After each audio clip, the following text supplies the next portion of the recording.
Good morning, my brothers and sisters. Welcome to episode 6 of season 13 of Be With Me in the book of Ephesians.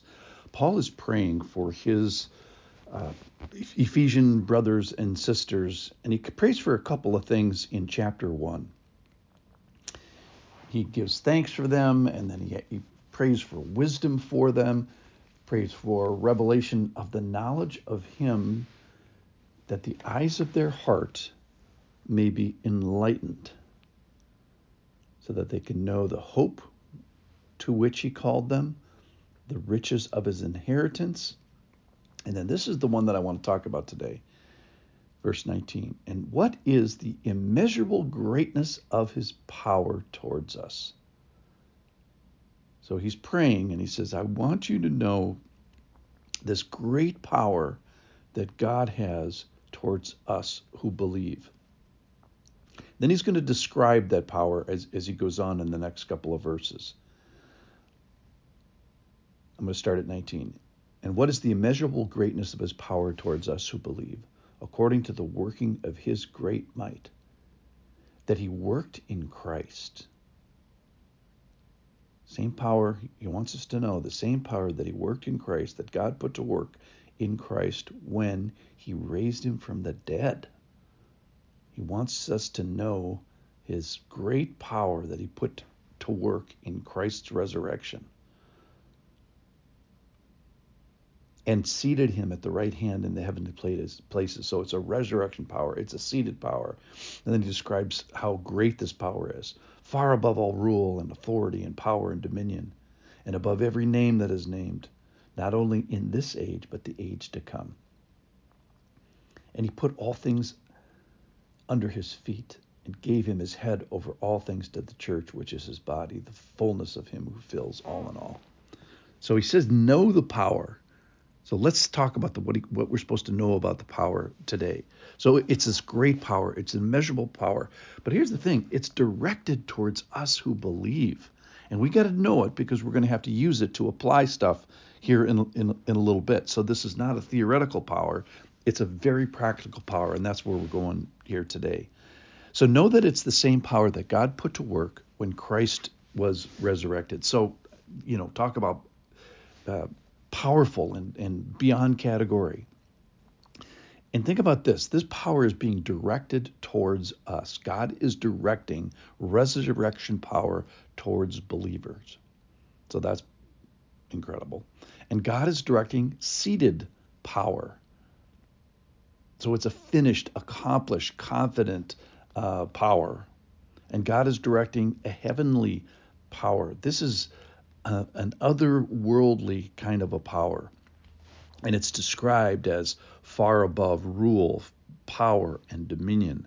So it's a power that is beyond category. And then he says it's above every name. So it's a power that's beyond person. And God is directing a power that is above every era, this age and age or future age. And it's above any exception. As he said, all things are under his feet. So this power is beyond category. It's beyond person. It's beyond era. And it's beyond exception. So why does God give us this incredible power that he describes as a resurrection power, a finished power, beyond category, beyond person, beyond era, and without exception? So why do we get this power? Why are we supposed to know this power? If we go along later in Ephesians, the whole book is about, or it's one of the themes of the book, 3:7 says we are ministers according to the working of his power. So we're going to need the power for ministry. 3:16 says we are strengthened in our inner being in this power. So not only are we going to need it outside in our ministry, we're going to need it inside to strengthen our inner being, because, of course, that's where the battle takes place most often. And then 3:20, the power is at work within us. The verse says, 3:20 says, now to him who is able to do far more abundantly than all we ask or think according to the power at work within us.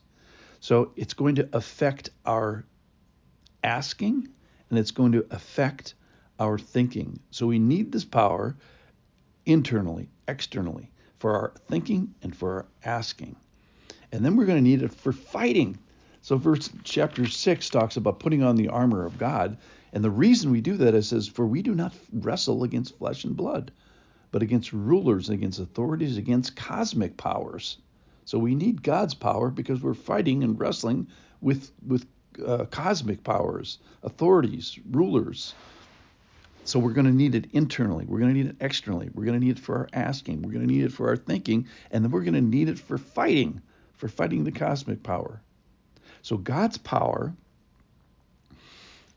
must be known correctly because it affects everything, or at least this whole list of things. So we're supposed to know God's power because he directed it at us. This power is towards us. Why is it towards us? Because it changes everything. It changes the way we think. It changes the way we minister. It changes our actions. It changes our prayer. And it changes our fighting.